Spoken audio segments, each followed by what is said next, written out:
Hey, everybody out there in podcast land, welcome to the latest edition of Sports Frenzy 2.0. I am the maestro, Kevin Crane. I'm the conquistador, Dave Height. We are taping on the 14th of July, 2021. This will hit on the 15th. Spotify, Anchor, Google, Radio Public, Pocket Cast, Breaker, Apple, Overcast, Castbox.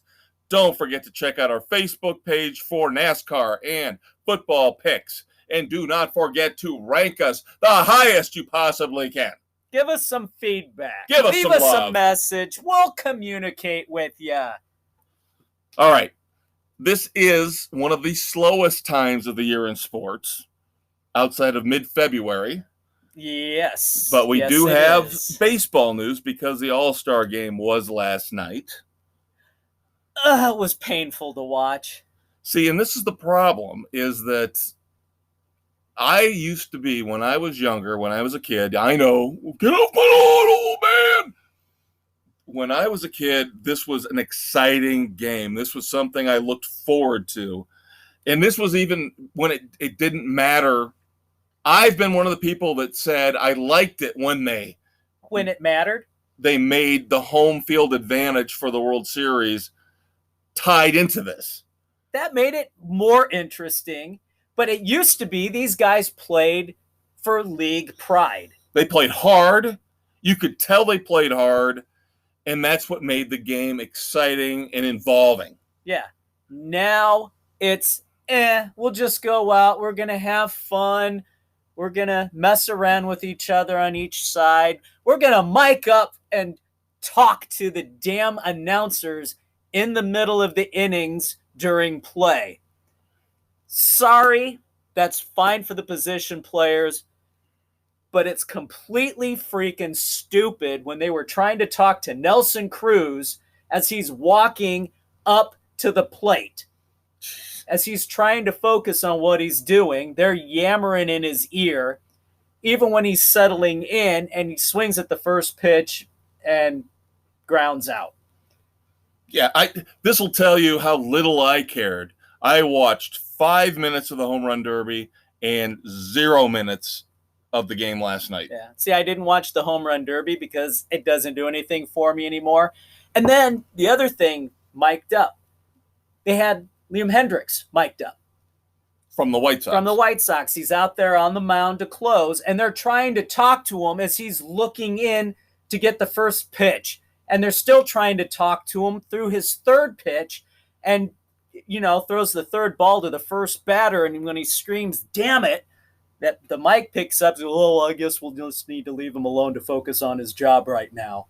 You don't mess with the pitcher when he's on the mound, you morons. Yeah, I did not realize they were going that far in terms of trying to... Oh, yeah, they were talking to the guys during the pitches. Jesus Christ. When they're out in the field. I mean, come on. These guys are out there trying to focus on what the hell they're doing. You're damn lucky a ball wasn't hit to anybody during that shit. But this is what the media has become. And we'll talk about the SRX racing in our next segment. But they have been trying to get a hold of guys in the middle of the races in SRX when they're trying to pass guys. So the media is trying to get more and more intrusive and get right into the middle of the action. In the middle of the action. I agree completely. And especially, I did not watch last night. I was watching a fine movie that you let me borrow, which we'll talk about on the weekend edition. Again, I would have been eating this up 25 years ago like cake, And I just 5 minutes total invested between Monday and Tuesday. That tells you how little I care about this. Yeah, and then the uniforms were a freaking joke. Well, yeah, we heard that ever since they introduced them. Oh my God, those things are hideous as hell. I don't think those are coming back next year. And this ended up being, this whole All-Star break ended up being a rant, a diatribe against Rob Manfred, because he has botched over the last few years managing baseball worse than any commissioner in any major sport in a long, long time. Now, of course, he did walk back the 7-inning doubleheaders, he says, will probably be gone after this year. Yep. And the second base runner to start extra innings will be gone. So thank God for that. And the universal DH will probably go back into play for good. That needs to happen. And they're working on banning the shift, requiring that the infielders, 2 on each side of second base, and they need to be in the dirt. And I know there's going to be traditionalists who are going to get mad about it, and I understand it. It seems like an overreach because on the surface you want to say, why can't they play their defensemen? In this case, I look at it as defensemen. Why can't they play their fielders the way they want? But there are rules in every, and we've talked about this, there are rules in every sport that limit what the offense or what the defense can do in order to make the game more competitive. So if it comes down to the fact that they are going to force teams to have 2 infielders on one side, 2 infielders on the other, and keep the infielders off the outfield grass, I'm fine with it. Yeah, I'm good with that. It's going to liven things up a hell of a lot more. Right. And we don't have to worry about changing the ball. We don't have to worry about all these stupid things that Manfred's been trying to do, worrying about spider tack and all that crap. This is on that note, since they've cracked down on it, league batting average has risen 10 points and on base percentage has gone up 30. Doesn't shock me a bit. And you've seen inconsistencies among the league's best pitchers. Garrett Cole has been good, sometimes bad, sometimes great, other times. So we'll see, how this all works out in the long run. I think the best way to have handled this would have been to do the thing with the shift right away. I think if you just implemented 2 infielders on either side of second base, they can't be on the outfield grass. I don't even think this whole sticky substance thing would have come into play because your numbers would have risen because of the fact your batters would have been able to hit the ball like they want to and not have to worry about, if I want to pull the ball, well, that's not going to work because there's 3 infielders right there on the side of the infield where I pull the ball to. And I know the pitcher is going to throw me there. Right. Throw inside, so I pull it. So it's one of those where the metrics of everything are almost ruining the game. You mean the geeks upstairs? Yeah, the stats geeks are ruining the game. The metrics, I'm sick of it. I am so sick of the whole, let's invent a new stat this year so we can throw this out there so this guy looks better than he really is, or this guy looks worse than he really is. And I like the old school stats. Okay? I think this all started with wins for pitchers. And you and I might disagree on this. I don't know. I got tired of the fact that everybody started saying wins for pitchers don't matter. They do matter. It went back to, remember when Felix Hernandez, King Felix, won the Cy Young, and he only had, 7 or 8 wins that year? Yeah, but yes, he had a great ERA. He had a great whip, which whip is probably the last stat I ever won. That was it. That was my cutoff point. After that, I was like, I don't want to hear about exit velocity. I don't want to hear launch angle. Right. But they decided when Felix Hernandez won the AL Cy Young that year, which was probably now going on, 12, 13 years ago? Oh, at least. They said wins don't matter, and I hate that. Well, you know why they don't matter anymore for starters? It's because they baby them, and you barely get them into the 5th. You're lucky if they get into the 5th or 6th inning to qualify for the win. Right. So, I don't know how to fix baseball. Rob Manfred doesn't know how to fix baseball. It might be a lost cause. I'm sorry. I will still take baseball any day of the week over basketball. I think the NBA is a train wreck, but somehow, some way, they are still attracting younger viewers because these kids still like LeBron, like Damian Lillard, and I can't stand them because they're selfish babies. Yeah, and it's sad that Manfred is making that Max Schenker, Nosferatu looking Adam Silver look like a genius. Yeah, and we agree. Adam Silver is a terrible commissioner He's in his not own right. good. In his own right. And I've said this and I've said this. I am on an island. I still think Roger Goodell has been able to steer the NFL in the right direction. I am not fan of Roger Goodell, but he is the best. He is the best of the four. Yeah. He was given the goose with the golden egg, and he has not killed the goose. No, he is basically not. What he's done. He's fat. He's weathered the storm, had a lot of problems with the discipline, back with the Ray Rice stuff, which I think was the low point of his commissionership. But compared to these other, you can talk about Bettman more than I can. But I can tell you, Adam Silver and Rob Manfred are just morons. They are just Bettman morons. has his issues, but he is still trying to do what's best for the game. Like when he said, all right, we're blowing it up. Try to even things back out again when you had the huge economic disparity. Yeah. And it worked. They might be getting close to having to do that again, but we'll have to see. All right, so hopefully Manfred. What were we talking about? Yeah, I know. But again, we mentioned it's a slow sports week, so it's a good time to talk about comparing the four commissioners and who is less of a dumbass than the other ones. Yes. And then Manfred's right at the bottom. But yeah, basically what we're hoping for is that these rule changes go away. These COVID rule changes go away. We'll take the universal DH. That's fine. That'll make the game more exciting.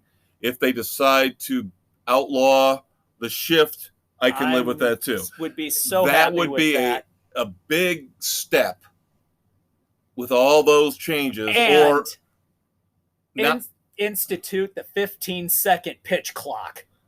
Well, and that's one of the things I heard too, is that now they're thinking about backtracking on the 3-batter minimum, which I actually like, where a pitcher has to face at least three batters. I like that because that speeds things along. I have not noticed that messing the game up at all. No, but you need a pitch clock.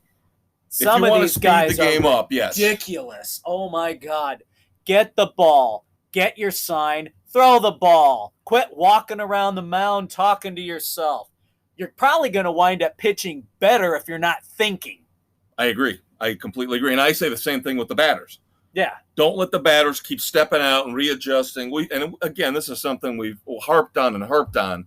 But again, the Conquistador and I are two old school baseball fans. So I think we're coming from a point of knowledge with all this stuff.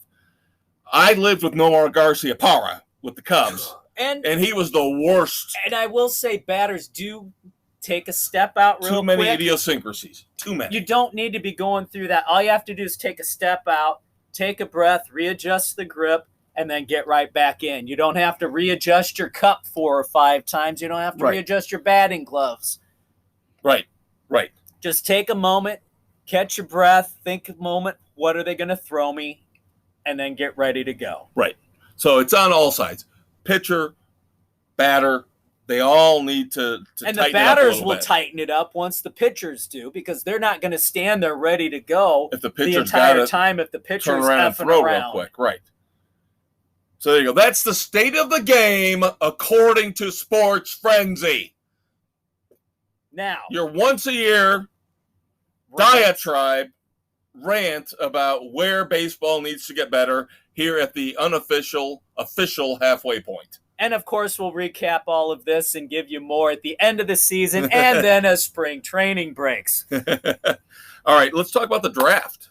We rarely talk about the baseball draft because it's not as exciting. It's as not. Football, that's why I didn't basketball. pay any attention to it. All I know is the Sox picked up a high school shortstop. Colson Montgomery was the White Sox pick at number 22 in the first round, shortstop from Southridge High School here in Indiana. Yep. And by all accounts, he was kind of high on a lot of people's lists, but he wasn't going to be worth the money up higher in the first round because, unlike the other sports, baseball has a pool of money that they have to spend. And once they spend it, they're basically out. Right. And you and I were talking recently about draft picks and how baseball, you don't trade for draft picks like you can in football or basketball, but you can trade for pool money, I believe, at least international pool money. Yes. So it's very interesting, very odd, very weird, but very interesting. Now, the Cubs drafted one pick before the White Sox. At 21, the Cubs drafted left-handed starting pitcher Jordan Wicks from Kansas State. And again, by all accounts, great pick. They said he was the best left-handed pitcher out there. Could be actually fighting for a rotation spot by the end of 2022. Can't ask for more than that. Especially since the Cubs are going to be a train wreck next year. Yes, they are. Now, you've got some big names drafted at the top of the board. I didn't care about Leiter's kid. No, the Vanderbilt pitchers. I know the other Vanderbilt pitcher went 10 to the Mets. Yeah. This is why I'm saying it's not like the NFL or the NBA draft where if you get that 1, 2, 3 pick, you've got the potential superstar in the making, and the odds are better than not that that's what's going to happen. Right. In baseball, you're looking 2, 3, 5 years down the road. Yeah. For most of these guys. Right.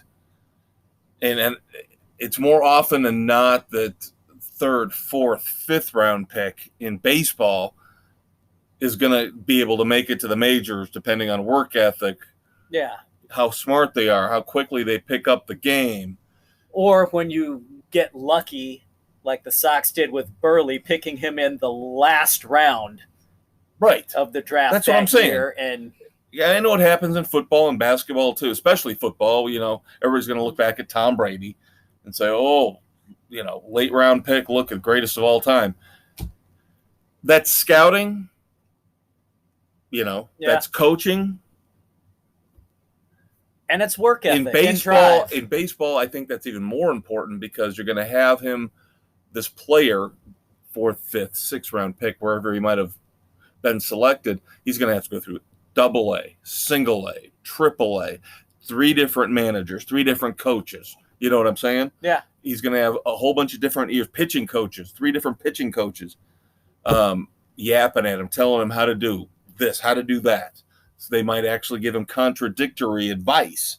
Which is a horrible way to run your organization because everybody should be preaching the same damn thing. Which, of course, again, in basketball and football, you go straight to the big leagues. You've got one manager, one head coach telling you how to do things, and you either succeed or you fail based on that. Now, again, you could fail miserably in the luck of the draw and get a terrible head coach or a terrible manager or you could be organization could be crap. Unfortunate player who winds up going through 4 coaches in 4 years. Right.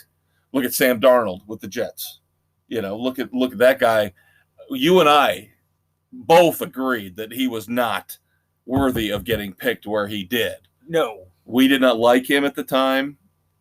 Yes, we're going to toot our own horn because Dave and I both knew that Sam Darnold was not worthy of getting picked where he was. Way overhyped out of USC. But that being said, getting stuck with Adam Gase after Todd Bowles, it was not a good situation. Worst case scenario for a young quarterback. Absolutely. And that's what scares me about, and I'm diverting over to football. Bear with me. Justin Fields with the Bears. You know damn well he's going to be on 2 coaches in 2 years. Yeah. Come 2022. That's why I mentioned that. Yeah.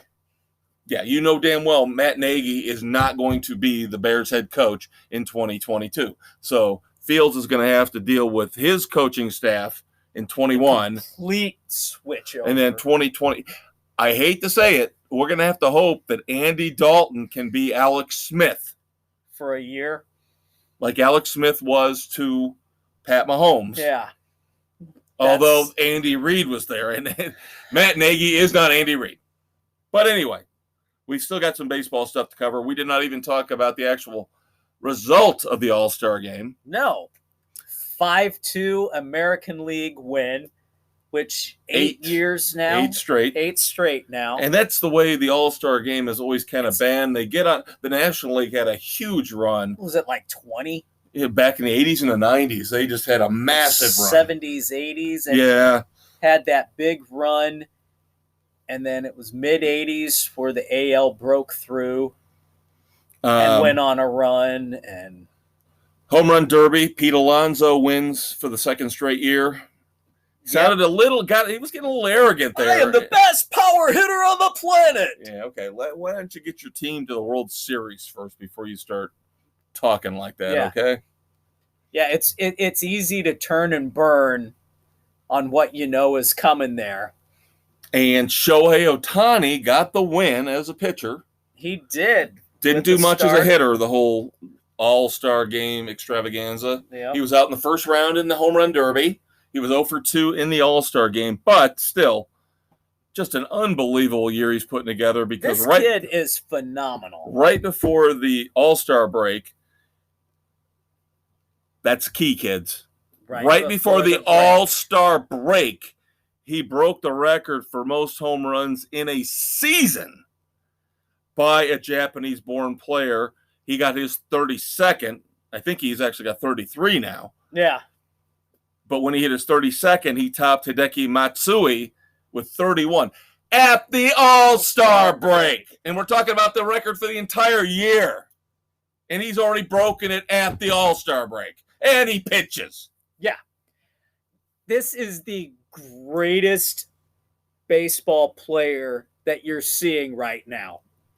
Enjoy it. This guy could play almost any position in the field as well if they would let him. But they can't risk him. Yeah, I think they're trying to protect him because he's been a bit fragile. Yeah, because they had him at first base for a while too. Right. Trying to be the everyday player. Right. And that's what I'm hoping. And there's been talk, and we'll get to Stephen A. Smith here later on. There's been talk about why he's not as popular as he should be. Well, number one, it's because it's a West Coast team. Right. Nobody can see them. They start at 10 o'clock at night here in the Midwest and on the East Coast. So we can't stay up till 1 a.m. to watch a full Angels game if they're on TV, and it's only going to be on ESPN or MLB Network. Exactly. If they happen to be the team of the week. And everybody still hypes up his teammate, Mike Trout, as the greatest player in the majors. And baseball fans are not stupid.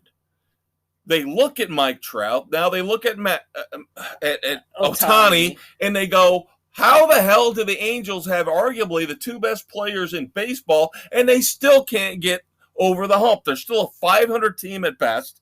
Now they got Joe Madden. He can't do anything with them. No, they do not have a solid core of players. They do not have the good. Everybody forgets they've got players. Anthony Rendon, too. That's another $30 million player. But they can't. They do not have that cohesive team chemistry. They have no pitching outside of Ohtani.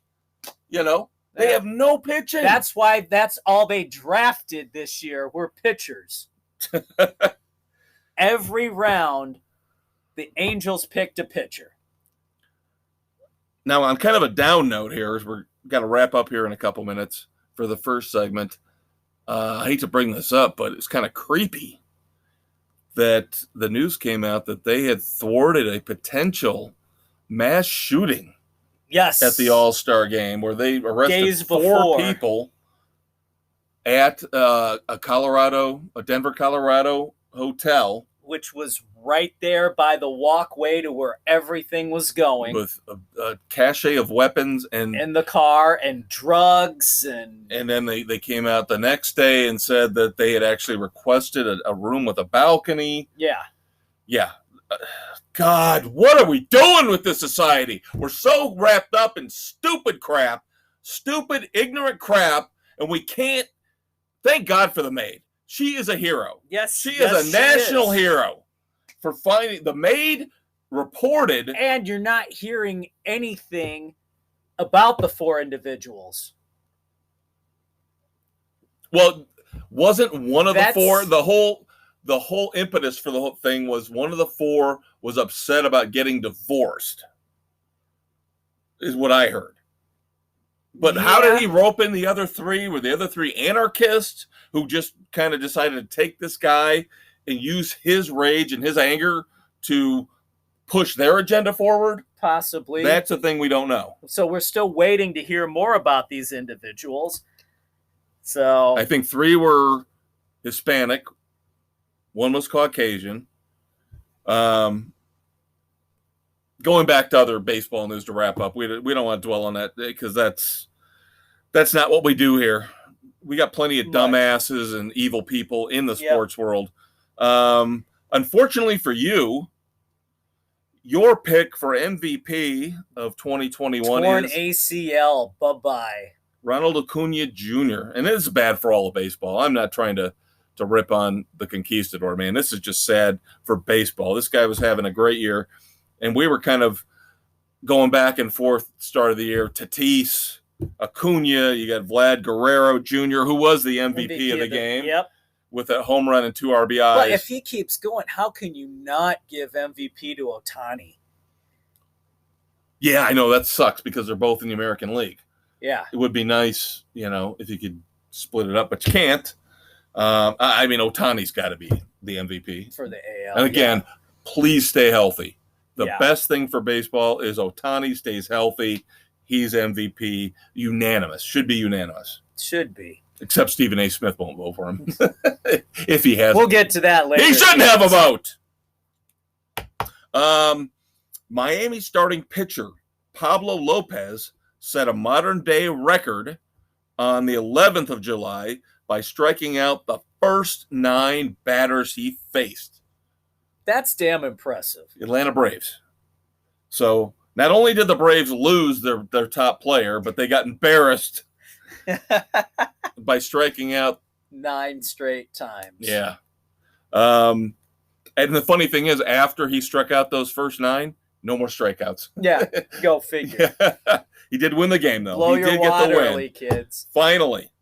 This will piss Dave off, so I want to give him the final rant here for the last minute or two.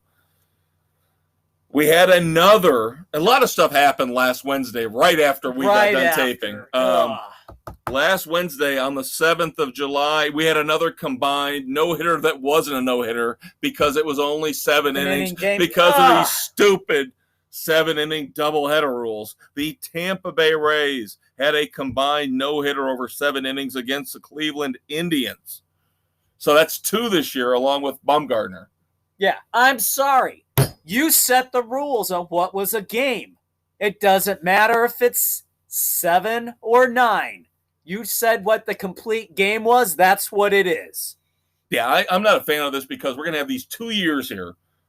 We're going to have the shortened 2020 season and now 2021 where these quote-unquote COVID rules are going to fuck everything up because for the record games, books. You're looking at taking at least 1 hit or 1 at bat away per game from your hitters. Right. You're taking possible strikeouts and that's why away from your pitchers. I think that's why Manfred backed off here over the All-Star break on the whole saying we're getting to go back to the full 9-inning doubleheaders. Is because the 7-inning stuff, the players aren't getting the numbers, the players aren't getting the stats. They're not, like you said, not getting the strikeouts, the innings pitched, the home runs, the extra at bats, and their numbers are going down because of it, and they can't use those numbers to get a better salary. That's right. All right. We blew through an entire half hour talking about baseball. Oh, my God. How does that happen? I don't know. We didn't even talk about where our guys are starting. Our teams are starting the second half. I know.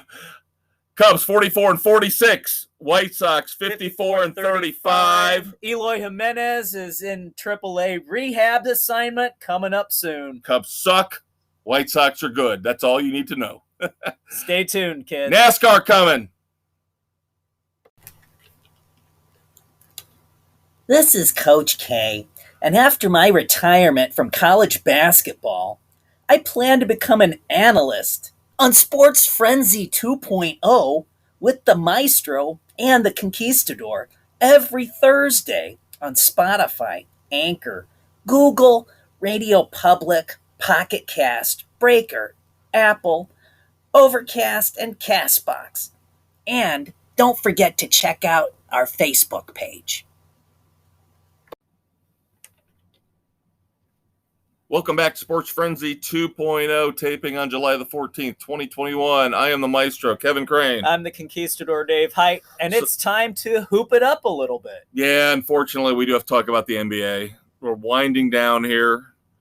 The finals could be done by the time we do this again next week. Yep, Game 4 is tonight as we tape on the 14th. Yes, and I was wrong about that. I don't know if we said that on air last week or off air, but the schedule, the way it was falling, was that they were supposed to play Game 4 Tuesday night, but they did do the whole camaraderie thing between the leagues and said, okay, that's All-Star game night.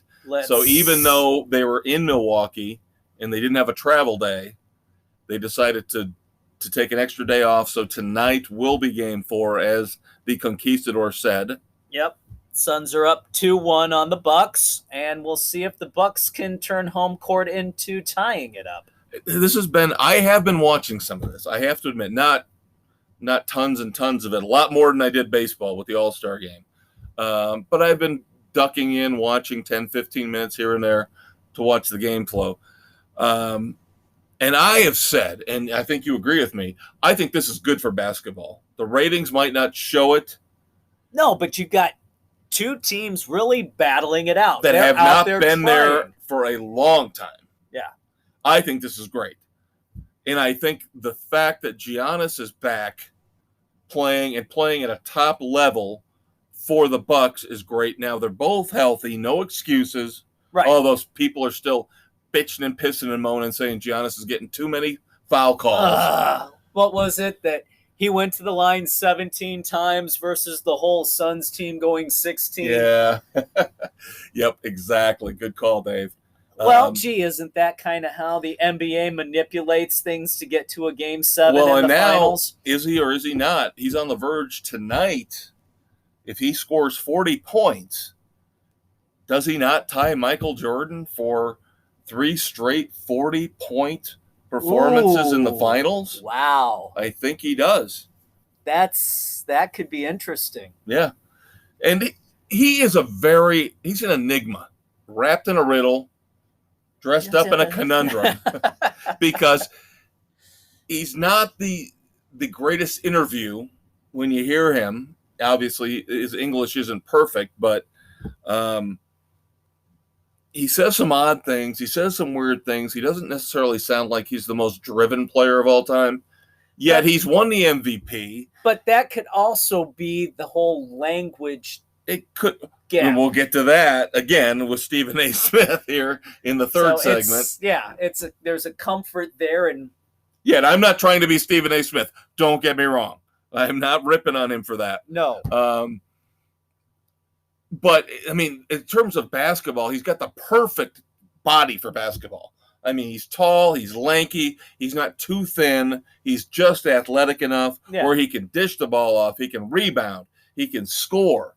He can do it all. So it's going to be interesting to see if the stars from the Bucks can step up, win this fourth game, even things out again. I mean, Phoenix will still retain home court advantage. Yeah. So the Bucks still are going to have to steal one at some point, but win at home, steal the last one. That's the best you can hope for.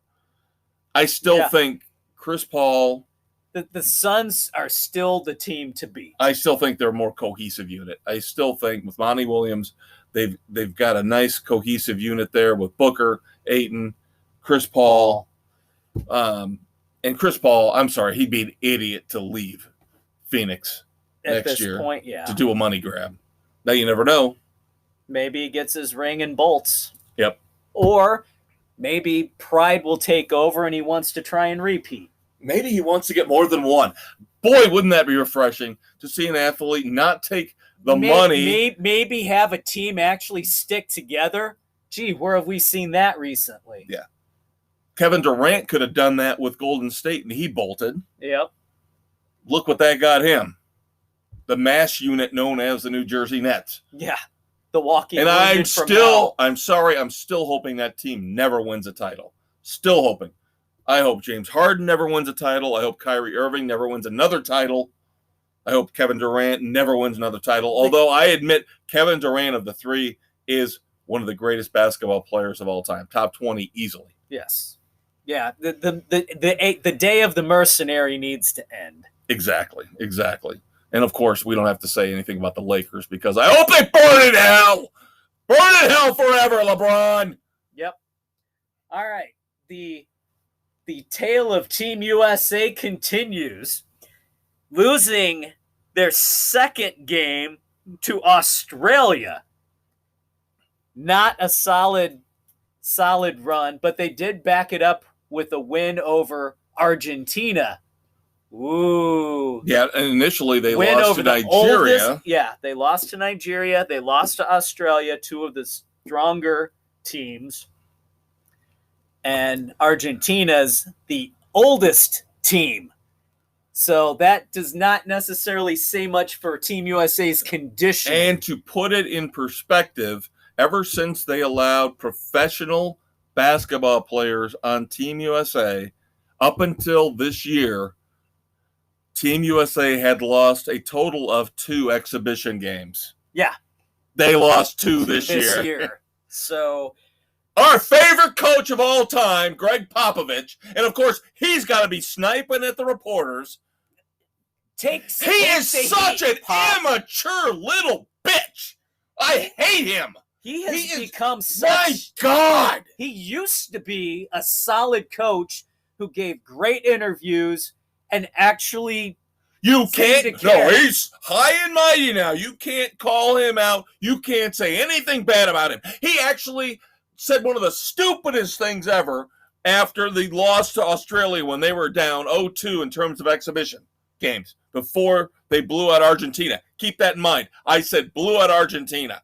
He told a reporter who he thought was pestering him, who was not. He was just doing his job, asking him, do you find it disconcerting that you're not blowing teams out like USA basketball teams of the past? He comes out and says, we've never blown out teams in exhibitions. We've never blown out teams. And what do? They come out and they blow out Argentina. What a douchebag. I'm sorry, kids. I can't stand him and Steve Kerr. They are so hoity-toity. We're smarter than you. Don't you dare ever question our motives, even when we fail. These are the type of people I hate in life.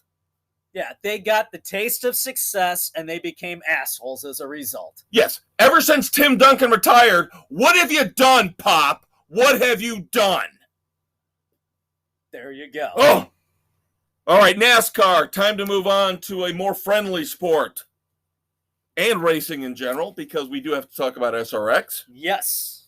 Let's start off with NASCAR first, the Atlanta recap. Atlanta. Ugh. The brothers. Dirty and clean, clean and dirty. Back and forth, neck and neck. A very interesting last few laps there. Yes, it was.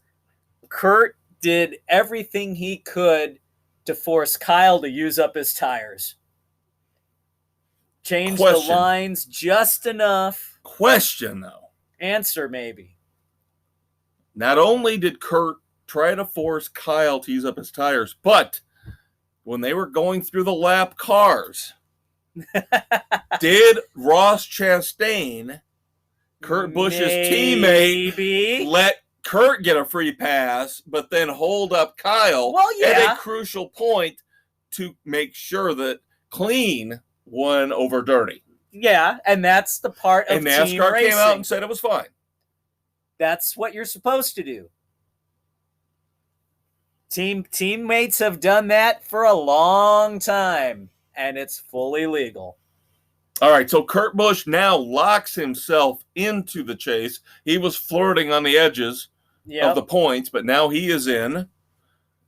makes it very interesting. Right. And again, Denny Hamlin, Kevin Harvick still we're 21 races in, have not won between them. No, and they're not looking good this year. Hamlin better, but yeah, Kevin Harvick worries me. Yeah. He really worries me. Ford in general worries me. Stewart Racing in general has not been. Yeah, Stewart Haas has not been good. No. Now we have to talk about the track falling apart during the race, and they had to red flag it to patch it. Yeah, the seam was coming up. Chunks coming out. Drivers for years have been begging them not to resurface it. Kyle Busch was adamant about not changing the track. Everybody was saying, "Oh, we can't change it. You can't resurface it. It's got its characteristics. We like to drive on it." You can't. It was a safety hazard, big time, kids. And there comes a point where every track needs to be resurfaced. Yeah, you can't put bubble gum and duct tape forever. Yeah, I don't understand the ranting and raving about Atlanta and redoing the surface. That doesn't make any sense to me. But if you can redo Bristol, now, you can redo any track. Now they're not only are they resurfacing it, they're adding banking. I think maybe that's what the racers are really upset about. Yeah. They're going from 24 to 28 degrees of banking, but what that's going to do is narrow the track up. So it's going to take 2 lanes of racing away. So that's going to make it really challenging for these guys. That's going to make it more exciting for the fans to watch. So like I said, we're 21 races in, 5 races to go until the playoffs, the chase, as I like to call it, although NASCAR doesn't call it that anymore. But, go ahead. So we're going to have a big break here with the Olympics coming up after Loudon. Yep. We'll give you our picks here for that in a second. So we're not going to have a race after this weekend until August, I believe, the 8th. Yeah, it's something insane I don't understand why NASCAR is worried about the Olympics. I think the NASCAR fan is not necessarily the Olympic fan. Because it's on NBC, and NBC has the fucking Olympic deal. There you Guess go. what? You're right. Nobody cares about the Olympics anymore, people. You're right. So, and I've said this for weeks. We've talked about this. NBC, this whole deal with this year, 2021, NBC is fucking up the last half of NASCAR. Because people don't know. Is it go to Peacock? You're getting rid of NBCSN? Yeah, it's absolutely stupid. But I did want to make one more point on Atlanta, the track. The last time they did a major rehaul on Atlanta is they made it the cookie cutter to Charlotte, putting the damn dog leg in. If they want good racing again, I would like to see them go back to what it used to be. Without the dog leg, just the big back and forth. If you want to know what I'm talking about, go back and revisit Stroker Ace. Go back and watch Six Pack. Watch Smokey and the Bandit, because they were racing the trucks at Atlanta. So you can see what the track used to look like there, kids. I will give NASCAR credit for this. NASCAR has become proactive. They don't sit on their laurels. They obviously changed the schedule this year big time with all the road courses they added. I would not put it past NASCAR to make any kind of change to the schedule, to the tracks that they felt was going to make things better for the fans. Bring back Wilkesboro. Hey, they gave us Road America. I'm happy.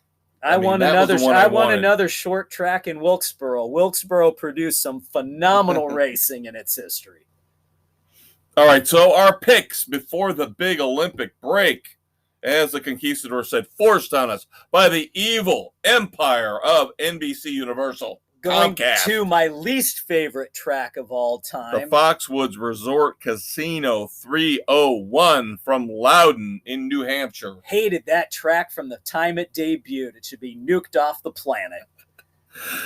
So, we got some very interesting picks here. I do not have Jen's pick or Doug's pick. So Mrs. C and the Governor, again. They've got some time yet here Little as we time, record. and I have not checked my email, so those picks might be in. They might be there. But the Big Blue W, Bill and the Juggler, Nick, are both taking Brad Keselowski, and I was so close to going there. So close to going there. I almost went with Keselowski, but I have other plans.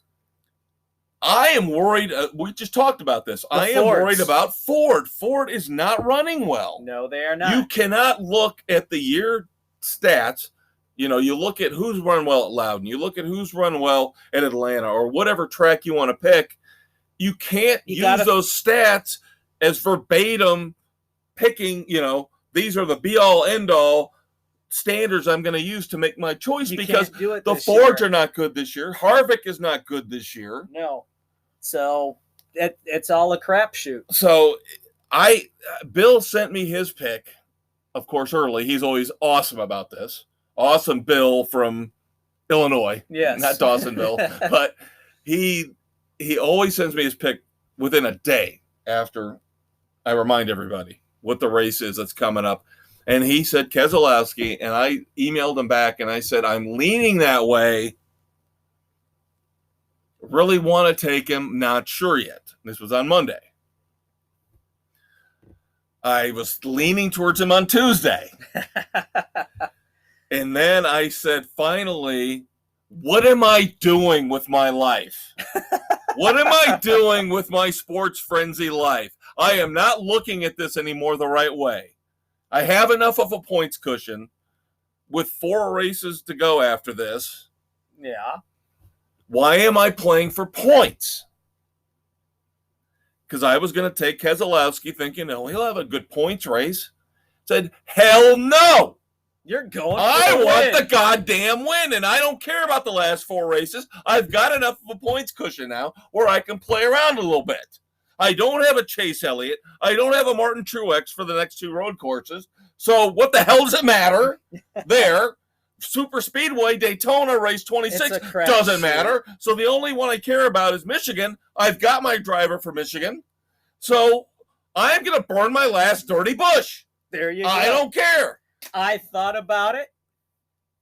I'm going balls to the wall for this one. I'm taking Bowman as the dark horse on this one. He's been running really well. He has been. It's not a bad pick at all. He runs fairly well at Loudon. That type of track, he's run. It's an enlarged version of Martinsville, basically, and he's been running really well there. So, yeah, again, it's to the point now where I almost went with Busch, but I've got other plans for him as well. Yeah, and you're probably going to use him where I was going to use him. You mean at the Glen? Shut up, Dave! Because I looked at it, and I said I was saving him for the Glen. And I was like, why? It's probably going to be Chase or it's going to be Truex. Yes, Kyle Busch is the 3rd in that list.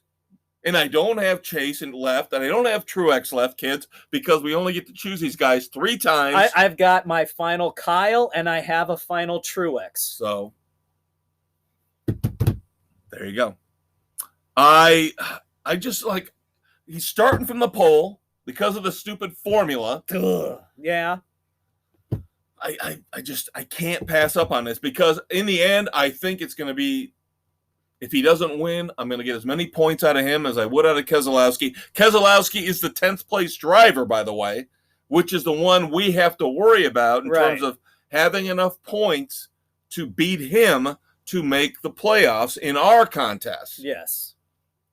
So, like I said, I just want to get 130, 140 point cushion for the last 4 races. I'll make it in. I got enough wins now where I'm comfortable. I'm good with this.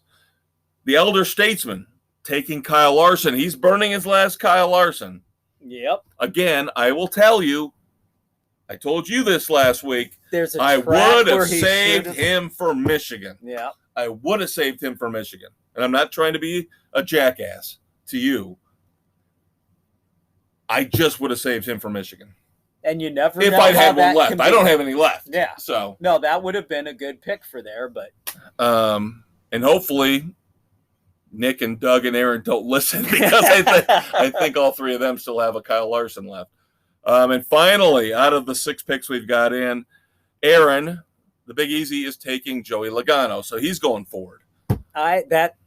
Keselowski and Logano I know were 2 I wanted to take, but the way the Fords are running, I know. now. I'm with you 100%.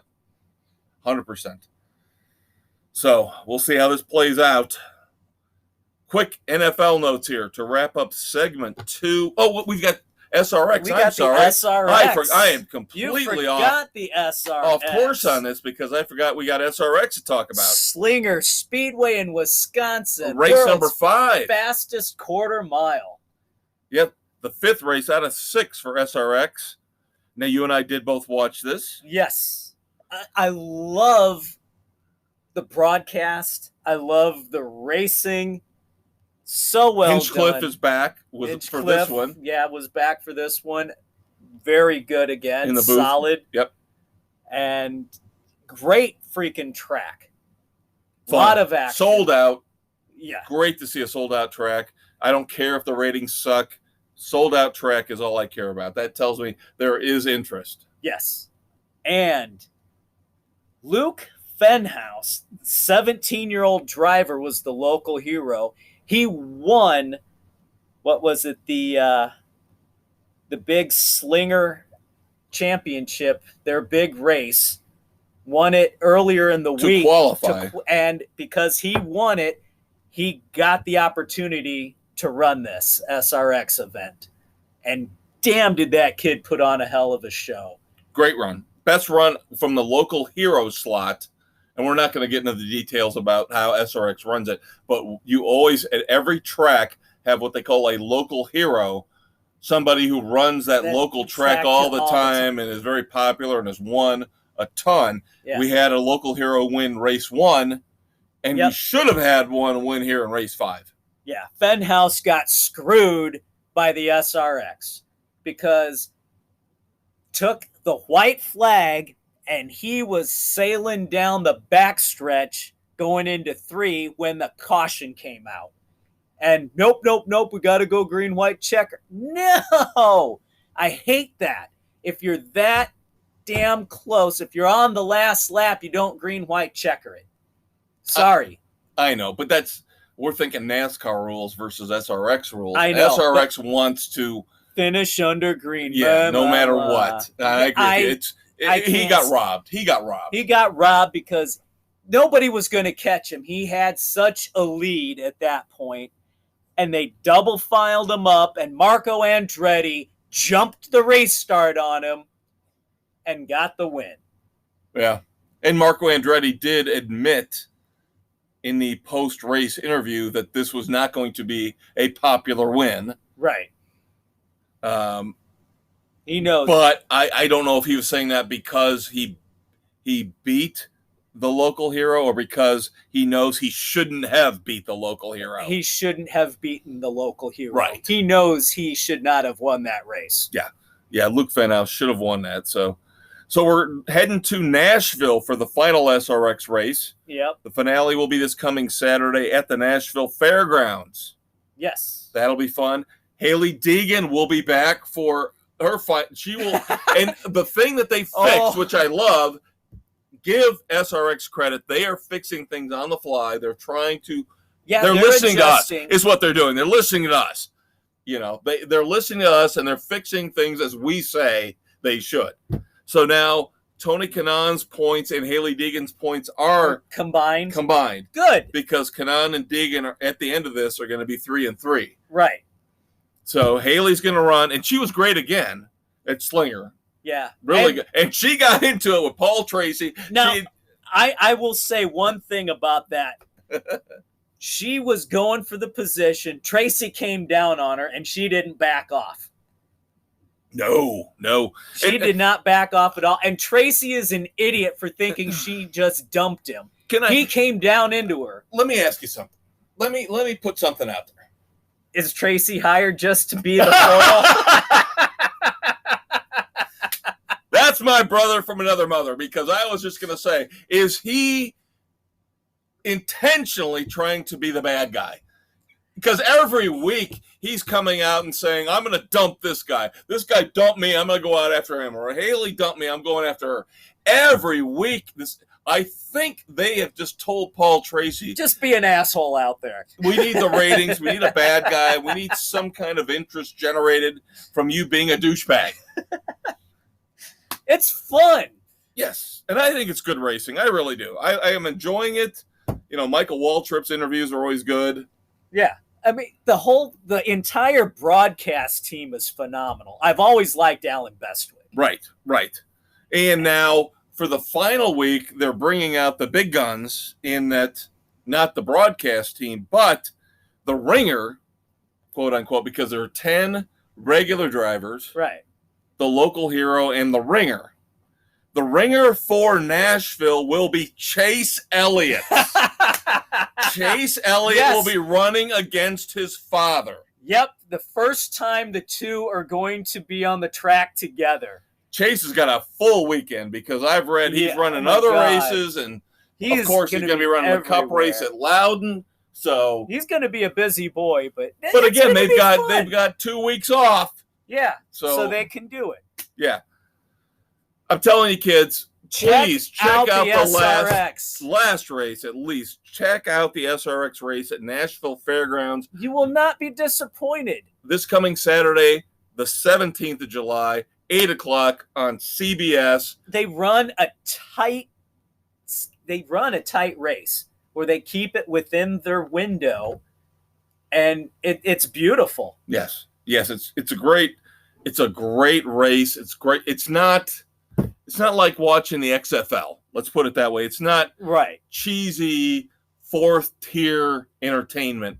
This is good stuff. This is better than the IROC series ever was. It's not as good as the Cup series, but to me, it's second. It's damn good racing. Yes, it's behind them. It's a close second. They're putting it on the shorter tracks, so that way getting fans involved in smaller communities. Yeah. Pumping life into these smaller tracks that are awesome. It's basically going to your local track on a Friday or Saturday night. Right. With racers, stars that matter, that have won. Yeah.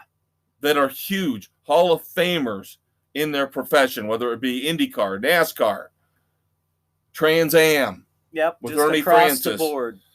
So check it out. We are big proponents. We're not getting paid by them yet. Yet. But Smoke! If you're Give me out a call, there, buddy. Smoke! You got my digits, right, buddy? He really doesn't. He doesn't. No. But we can only dream. Yeah. Check out SRX. It is fun beyond belief, kids. All right, so then the last segment coming up, we're going to deal with kind our of little a hodgepodge. Yes, we got to talk about the NHL. World. Got some NFL stuff to deal with. We got Olympic stuff to deal with, and of course, there might be some golf involved. There is golf. Dumbasses, of course. And I'm going to take a moment of silence in the next segment, which I normally wouldn't put on the regular Sports Frenzy. I would put it on the weekend edition, but I feel it needs to be. It needs to be in the sports. Yes, it does. I agree with you completely on that. Yes. This is a big one, so stay tuned for a moment of silence, along with everything else we got to wrap up the sports week with, kids. Stay tuned. We'll be right back. Are you tired of getting body slammed by the mainstream sports media? Are you sick of their lame trash talk? Check out Sports Frenzy 2.0 with a tag team of the Maestro and the Conquistador. Pile drive those jackasses into submission. Available on all major podcast hosts, including Spotify, Anchor, Google, Radio Public, Pocket Cast, Breaker, Apple, Overcast, and CastBox. Kev and Dave slap a figure 4 on all the major sports networks who lie, kiss ass, and refuse to take names. New episodes drop every Thursday with new weekend edition episodes every Saturday. And that's the bottom line, 'cause Sports Frenzy said so. Hey kids, welcome back to Sports Frenzy 2.0 as we tape here on the 14th of July. This will air on the 15th. I'm the Conquistador Dave Height. Along with the maestro, Kevin Crane. And you can find us on Spotify, Breaker, Anchor, Google, Apple, Overcast, Radio Public, CastBox, Pocket Cast, Facebook, anywhere you can find a damn podcast, look us up. All right. This segment is kind of another little hodgepodge, but we'll be starting off with the NHL, where the Lightning, during their Stanley Cup boat parade, did what the Buccaneers couldn't do. They dented the championship trophy. They had the Hockey Hall of Fame minders had to take it away from the team under a blanket to hide the damage they'd done. It's got to get pounded out. Oh, that's what she said. Yeah. Oh, if the Stanley Cup could talk, the stories of debauchery and mayhem it could tell. Oh, by the way, the Lightning did win the Stanley Cup. Yes, yes, they did. 4-1 against the Montreal Canadiens. Yep, the Canadiens just could not match up. They were overwhelmed from the beginning. But they did name Dominique Duchesne as their head coach. He'd been their acting coach since February. And congratulations to him for getting him to that point and for the new job. Well earned. So. And we seem to see this a lot, where these guys will step in like Nate McMillan with the Atlanta Hawks in basketball, where they will step in, take over, and just give the guys a different voice, a different source of energy. Yeah. So sometimes it works. Again, sometimes it doesn't. Right. What we were talking about earlier. Sometimes retreads will work in the right situation. Yeah. And other times you got to go with the new blood. Right. So may he have success going forward. Blackhawks news.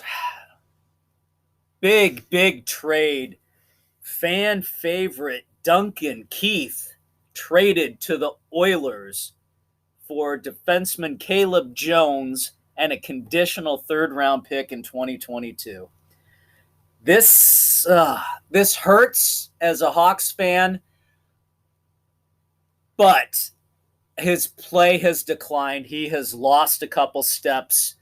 He's been hanging on by his smarts. He's been anticipating where the puck's going to go to try and get a jump to make the play because he just does not have the speed that he used to. And he's not that top line defenseman that we need. I think he was a -8 this year overall. So he just not up to his usual standards. So it pulls a lot of money off the books for us. So right, because the Blackhawks don't absorb anything. Right. Everything goes over to the Oilers. Yes. So that frees that up. Also, this could be a chance. I can't think of his first name, but Caleb's older brother is becoming a free agent, another defenseman. So this could be the hook for them to try and sign him. Mm-hmm. And see if they could get a I think he's coming off the Blue Jackets. Yes. Yep. From Columbus. Right. So, yeah, the brothers could reunite and in Chicago. Yeah, so this could be a good thing for the Hawks because defense has been abysmal the last couple of years.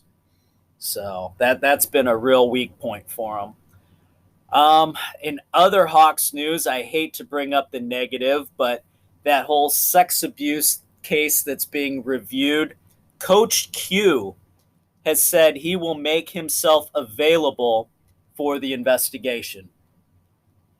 Yeah. So, good for him.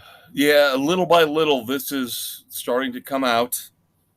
And so the Hawks still will not say anything. You should go back and listen to the Conquistador about a month ago as he broke this down as best he could, getting emotional. But how can you not get emotional about a situation like this? Yeah. What about Pierre Maguire? I was, getting a general manager gig. Yeah. This is kind of like John Lynch with the 49ers where he coming out of the went booth. from the booth. Yeah. And you know what? I will say, with NBC Sports getting rid of their coverage, I don't think Pierre was going to get another gig. He's kind of a doofus on the air. Oh, wow. Not a big Pierre Maguire fan. So you're kind of ripping on Ottawa right now for hiring him, or you know what? Could be better in the front office. He than knows in the booth? knows hockey, but he's a doofus as an announcer. So maybe this will be a better fit for him. Very nice. Very nice. Nashville goalie Pekka Rinne retires after 15 years. Yes. This is one of the top goalies in the league who never had a chance to play for a championship. Yes, and even I, with my limited hockey knowledge, know Pekka Rinne. Yes. So one of the big names in hockey, calling it quits. Yep. Spent his entire career with Nashville. Yeah, he did. So good luck to him and the rest of his life with whatever he wants to do. And then Minnesota, wow, they have come out of nowhere in an attempt to rebuild by buying out the contracts of arguably their two biggest stars, Zach Parise and Ryan Suter.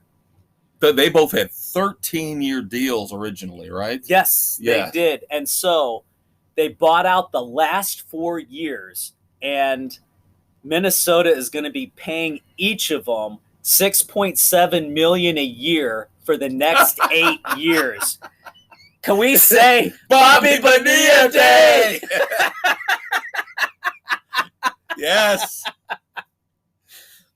Yes, I saw that, and that's exactly what I was thinking too. Yeah, and this is going to cost them $13 million in dead cap money for the 22-23 season and the 24-25 season. But they get $10.3 million in savings immediately. Right. And that's kind of, it sounds like the NFL, you know, where you're going to take a hit, but if you do it at the right time, you get savings back. It's government accounting at its finest. It's a shell game, kids. I think Bernie Madoff would be proud.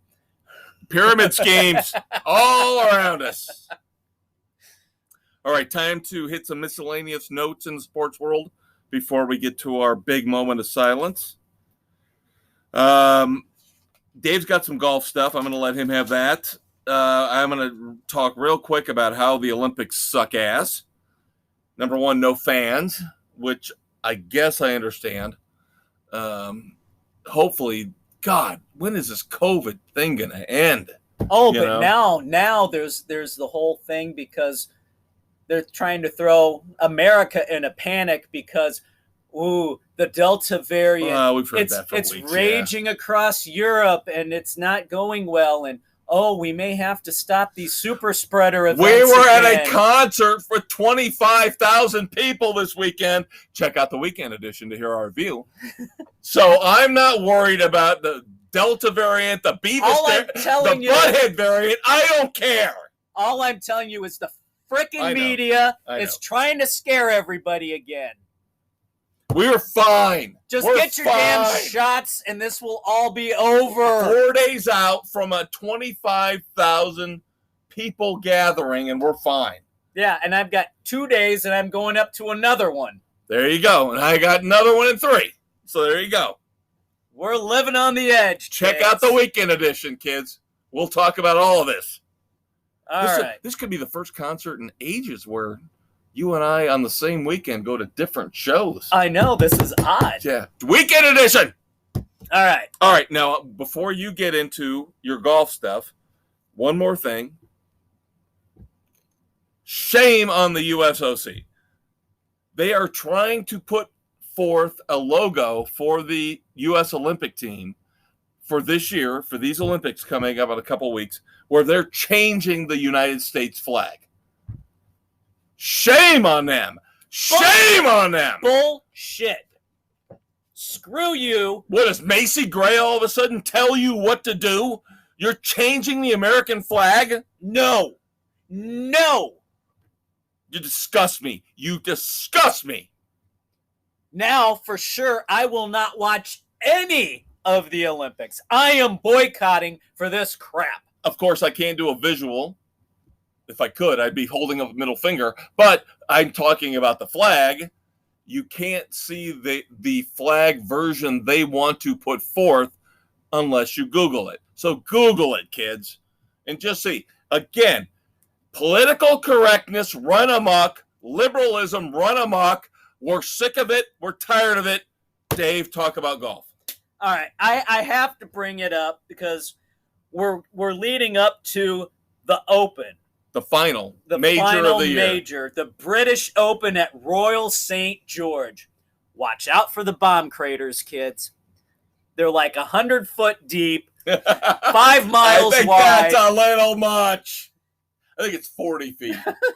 Slight 100 feet exaggeration. Anyway, our buddy Koepka doubling down on Mr. DeChambeau again as they head in because DeChambeau backed off their gentleman's agreement to end it a while back, and he went off again, and so now Koepka's like, Fair game. fair game, it's on, baby. This is what's making golf. This is what I've been telling you people for years.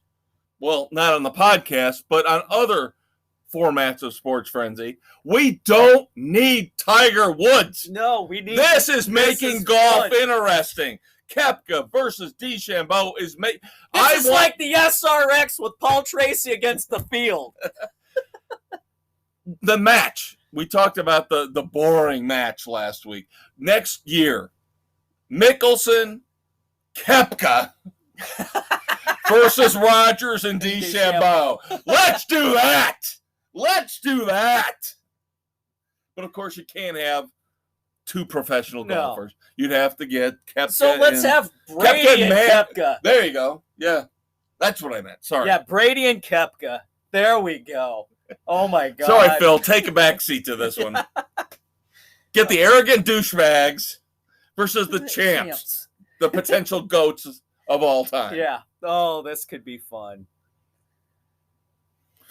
What about the Scottish Open last weekend, where a fan took a club out of Rory McIlroy's bag? This guy was going to qualify for Dumbass of the Week. I mean, what kind of balls do you have to walk up to a golfer's bag, pull the club out, take the cover off, and then get ready to tee off on said cover? And everybody's just standing around watching him. Yep. What the hell is the caddy? I mean, seriously. Isn't that his job to protect the clubs? To protect the clubs, to hand out the right one? Dude, your ass should be fired for that. Now, of course, we talk about the British Open. COVID is rearing its ugly head, where we've had big withdrawals so far with Zach Johnson, Hideki Matsuyama, and Bubba Watson. Not all with COVID, but pretty much for the most part. So they're out. So why are you not getting your shots, you dumbasses? I'm telling you, there's still people out there that are holding off. And they're Olympics. There's people that wanted to go to the Olympics that qualified for the Olympics and can't because they won't get the shot. I did hear a guy today on an interview explain it very succinctly, very well. He said, I'm an athlete. I got to be careful of what I put in my body. If I don't trust what they want to put in my body, I'm not going to do it. I can't argue with that. I can't. I really can't. As a normal person in day-to-day life, if you're not getting a shot, you're stupid. We've seen people get negative drug tests, for eating the wrong breakfast cereal, for God's sakes. I mean, I know I'm going to extremes, but I can see an athlete saying, I don't want to put something into my body that might affect me in an adverse way. Okay. So you don't go. Well, that is the choice they make. You're right. All right, going on to Wimbledon. Novak Djokovic wins his 20th Grand Slam title, which ties him for the most all-time with Nadal and Federer. This has been an impressive run. I remember growing up in tennis with McEnroe, Connors, Borg, and I thought those guys were badasses. I really did. I thought they played tennis like nobody's business. This is unbelievable. We are right now witnessing three active tennis players who are tied for the most men's singles titles of all time. It'd be like Brady having 7 Super Bowls, Peyton Manning having 7 Super Bowls, and I don't know who you want, Patrick Mahomes having 7 Super Bowls, and they're still all playing.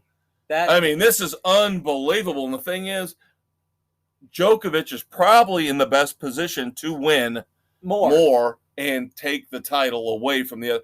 Federer is really close to the end. Yeah, he's about done. Nadal can't be that far behind. So, you know, I'm rooting. I don't know if I'm rooting for anybody in particular here, but I just, again, think this is an unbelievable era of tennis. You could almost say that this is the golden Agassi, age of another tennis. guy I left out. Agassi was another one. Yeah. But yeah, when you've got 3 guys active, basically beating each other up year after year after year through the 4 majors, and now they all have 20 titles. That's unbelievable. Incredible. The competition that's there right now. Right. UFC, real quick.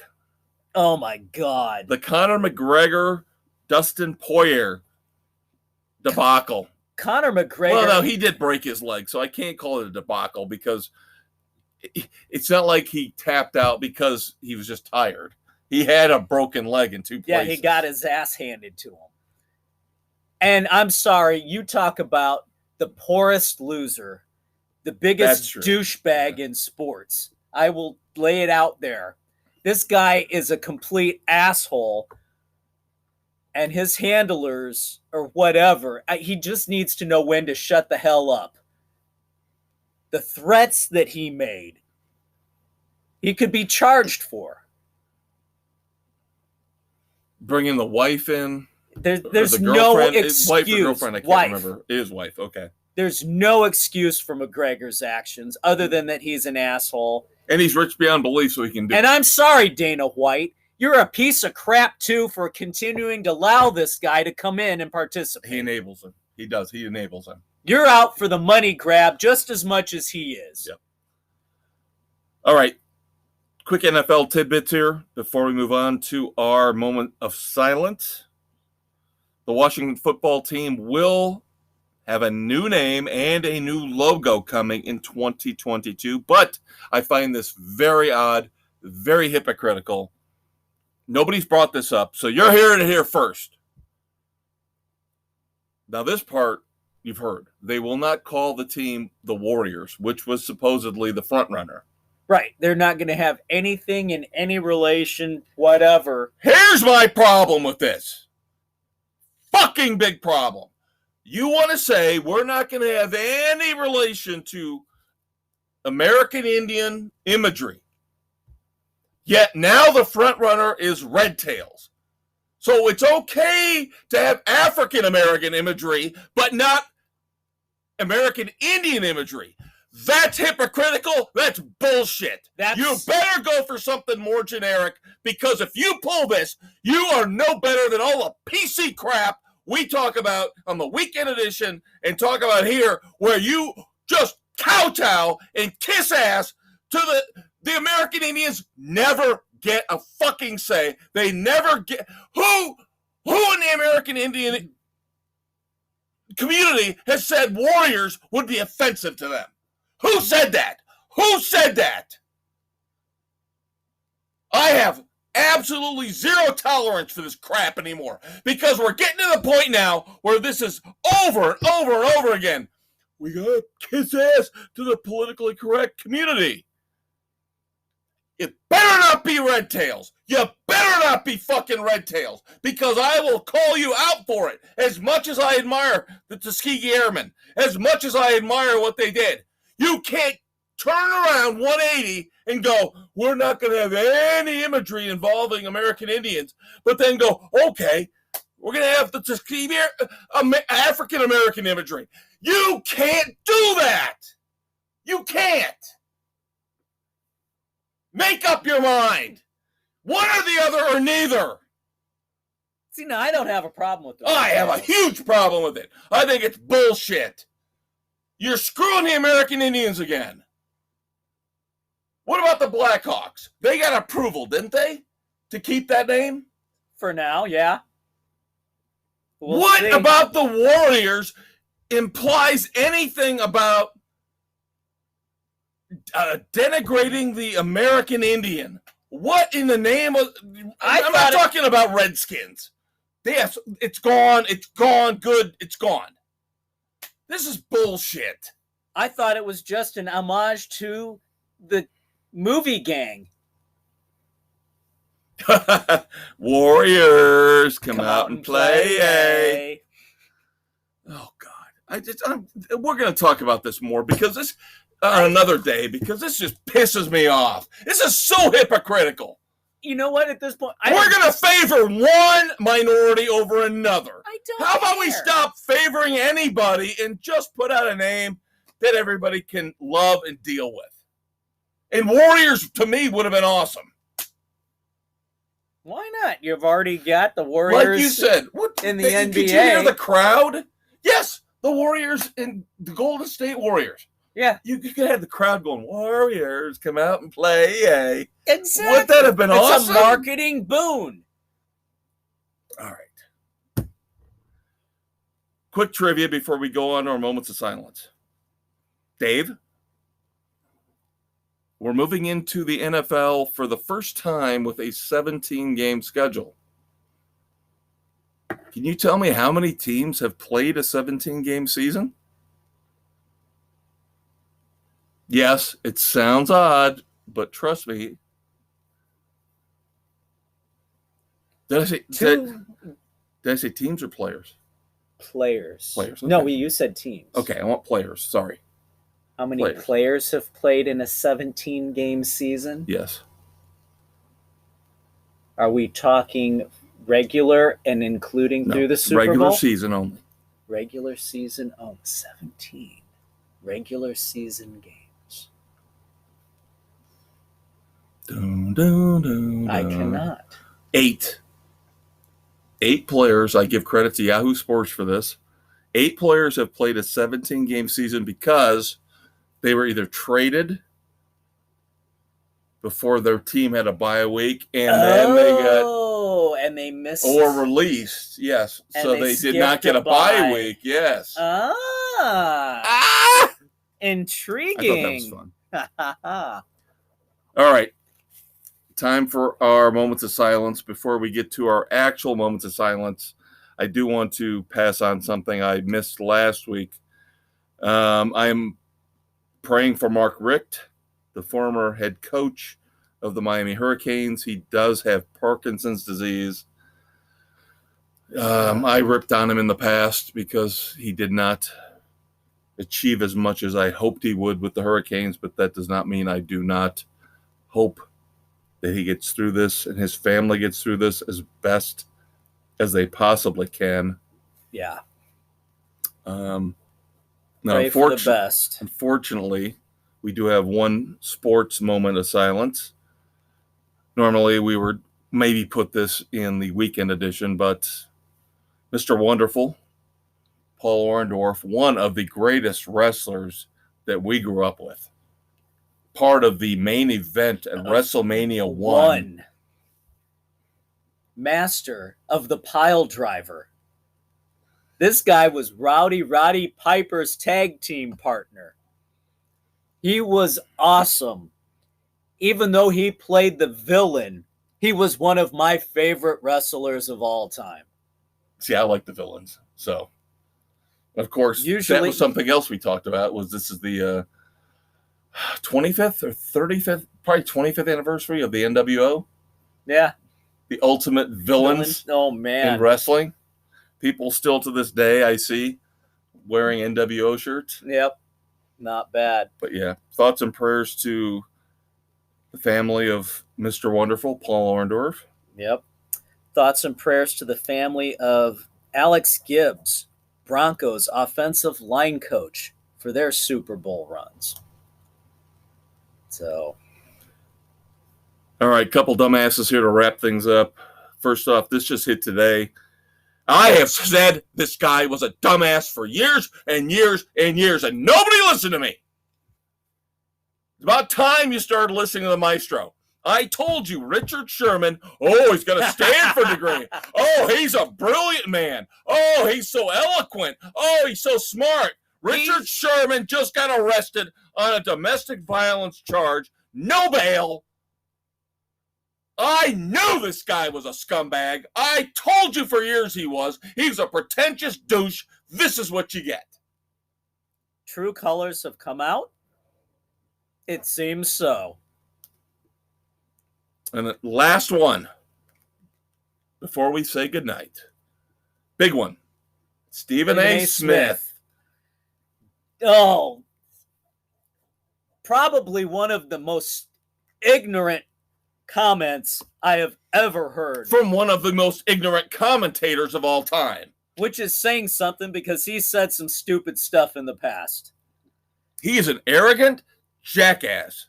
Everybody knows it in the community of sports commentary. Everybody knows it. We know he gets paid to be the shock jock persona on ESPN. But this is even going too far for him. Saying that Ohtani cannot be the face of Major League Baseball because he can't speak English.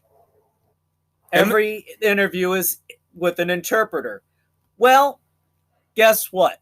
He can speak English. He chooses to go through an interpreter because he isn't confident in his English speaking skills, because interviews are important to him and he wants it to come out correctly. And contrary to your stupid opinion, English is not an easy language to learn. And then, of course, Stephen A. Smith has to come out in his first apology and say, well, I understand what it's like because I've been stereotyped before. So he has to pull the race card immediately and say, I am allowed to be an idiot because of the color of my skin. No, nobody is allowed to be an idiot because of the color of their skin. Now, I'm going to go 180 here and do an ancillary dumbass, Professor. Yes, ancillary. Yes. Carry the two, divide by 3, and let's call Jeff Passan a dumbass. Because now I heard today that ESPN put Stephen A. Smith basically on the hot seat on his own show on First Take and had people, ESPN commentators, rip him apart for his comments. Jeff Passan should not be ripping apart anybody. Pasty ass, stupid, wannabe, cool guy, white boy should not be ripping apart Stephen A. Smith. I hate Stephen A. Smith, but I hate Jeff Passan even more. All through COVID, all we saw behind him when he was doing his commentary about baseball was his stupid ass, I'm so cool record collection, Rage Against the Machine, Radiohead, Weezer. You wouldn't know good music if it bit you on your skinny, stupid white ass, Passan. And you don't have the right to rip apart Stephen A. Smith. He's a jackass, but jackasses don't get to rip apart jackasses. Unless it's me and Dave. There you go. I don't know how I should take that. You should take it and say goodnight to the kids. Good night to the kids. For the Conquistador Dave Hyatt, I am the maestro Kevin Crane. Thank you very much for tuning in to another exciting edition of Sports Frenzy 2.0. The weekend edition coming up in a couple days will be even better. Concert review of Jimmy Buffett. Woohoo! Our first in almost a year. Check that out this weekend. We love you. We'll see you next week, kids. Rate us.